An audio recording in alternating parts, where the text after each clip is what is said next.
between talking with the guy that's on TV. What you talking about? If you took a poll, some of these people come and they show up and they won't even call themselves Christians. They go there because they get something that makes them feel like they've done something right. And it's an easy place to make them feel better, as opposed to hearing the unadulterated truth. It's amazing that our overseer and all of the godly wisdom gave me a perfect segue, because she's been talking about love for the last, I don't know how long. And then last week she put it together with honesty, with truth. And it's the perfect segue. Because there's not a lot of truth going around, Mother Forte. There's not a lot of truth going around. There's a lot of deception. There's a lot of, I'm going to say this and I'm going to do something else. Naughty person. He's speaking with his feet. His mouth is saying something, but his body is doing something else. You really want to know what a person is really saying? Watch their life. Their actions are really speaking louder than their words. This is how you know that the person is speaking truth or not. It's not about what they say. Talk about it. It's all about what they do. Yeah. So how does this fall in? How does this fall in with the church? Let's get a couple of things straight. When you lie, that deals with conception. You have to give birth to that thing. Said Satan is the father of lies. He had to impregnate a lie into somebody. When you have given conception to something, you've got to feed it. And you've got to nurture it. And you've got to add to it. And what happens is that when you have people that lie and deceive, they have to constantly add to it. They have to constantly give to it. And so the lie becomes bigger and bigger. And it becomes bolder and bolder. Till they forget that it was a lie. And now they believe it is the truth. Oh, it's not doing it anymore. It's a bum phone. Start believing some things that didn't start out right in the beginning. This is the beginning of reprobation. Reprobation is when you are doing wrong and you believe that you're doing right, because now God has given you over to what you've already committed yourself to. How about that? How about that? It's when you are incorrectable. It's when I'm going down the wrong road and I knew it was wrong when I started, but I no longer know it's wrong. I know I'm going to lose a whole bunch of people here. That's all right. There is a spirit that has overtaken the Christian church. You know what that spirit is? It's called compromise.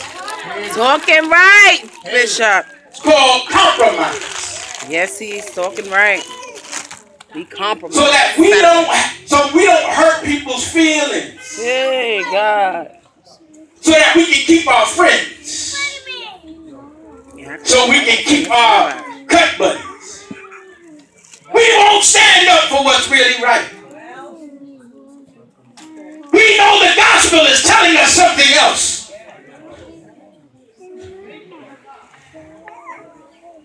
But we'll embrace the untruth. We'll embrace the lie. We'll sugarcoat it. We'll pat it down with butter, make it look nice. We'll grease it up and we begin to add to it. We begin to make it bigger. We begin to validate the untruth. BS. No, I wasn't supposed to say that in church. Sorry. We begin to make people believe that the road that they're going down, even though we know it's going to end in calamity and it's going to come to them suddenly, that they have our support.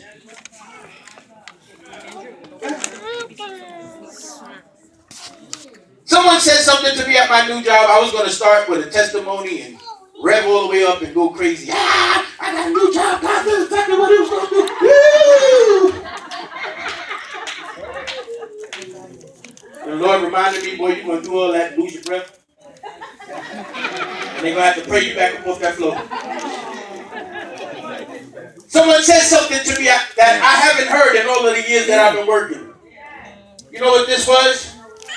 I had somebody say when I got out my dad's car, my father-in-law's car, you know, beautiful Cadillac.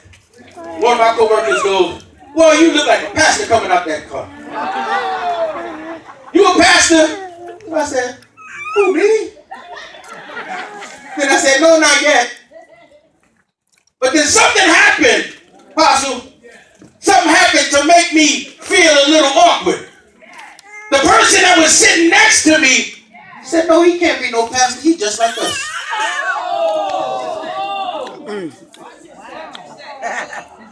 I didn't about fell out my chair. I said, whoa, hold on. Whoa. What that mean? What you say, mother? You know, because I sometimes I want to make sure I heard what I heard. You know, so he said, "He's just like us." You know what they say? Look like a duck, quack like a duck. It's a duck. Walk like a duck. All the time. 9 times out of 10, it's a duck. And I began to think about that thing. I drove an hour and a half on the way home, and I said, do I give the appearance that there's nothing separating me from the deception that's around me?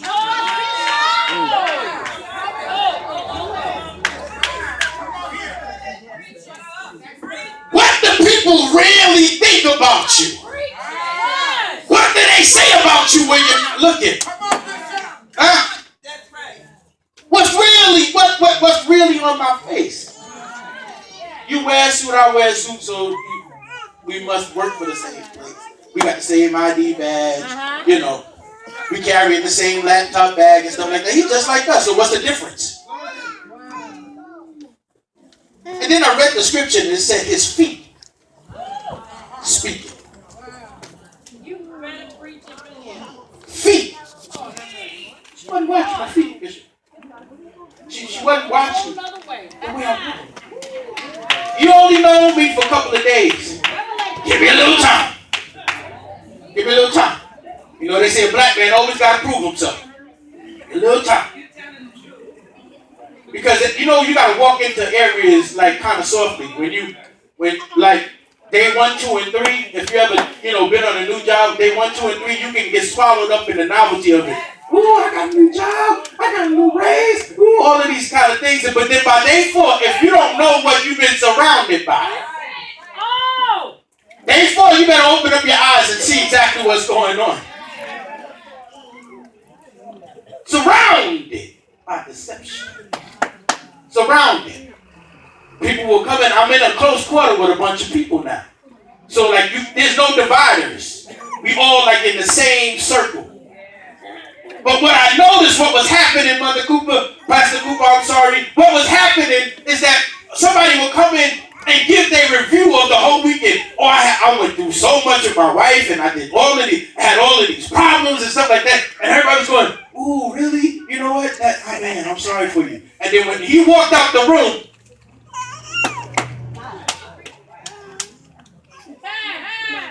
you better tell the truth. Deception all around. It's supposed to tie in. Truth is supposed to tie in with love. I told somebody the other week we was in the church and it was a foul odor. It was true. It was running up in my face. It was true. Said it smelled like lobster around me. I said, my wife don't like that. I said that. Okay, that's all right. I'm gonna tell the truth. So, and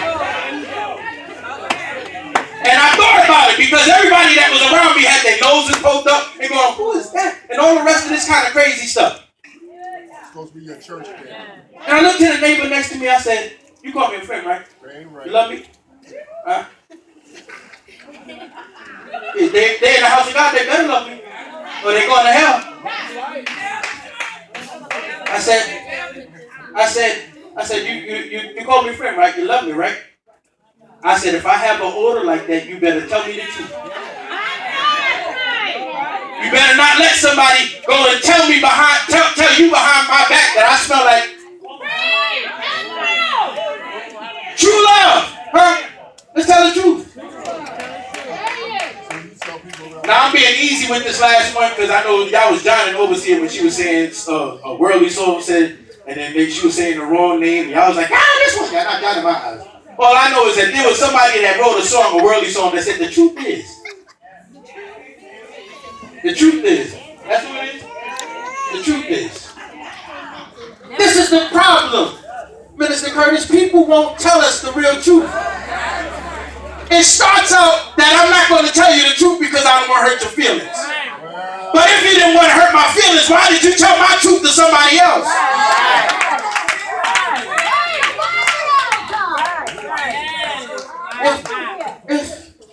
If you didn't want to hurt my feelings, it's truth.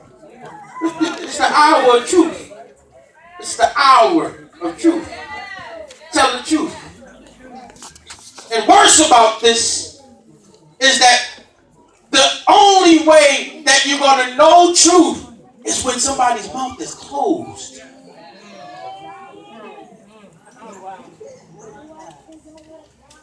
Overseer said it best that quiet is loud. Loud is annoying. Loud is annoying. Talking right.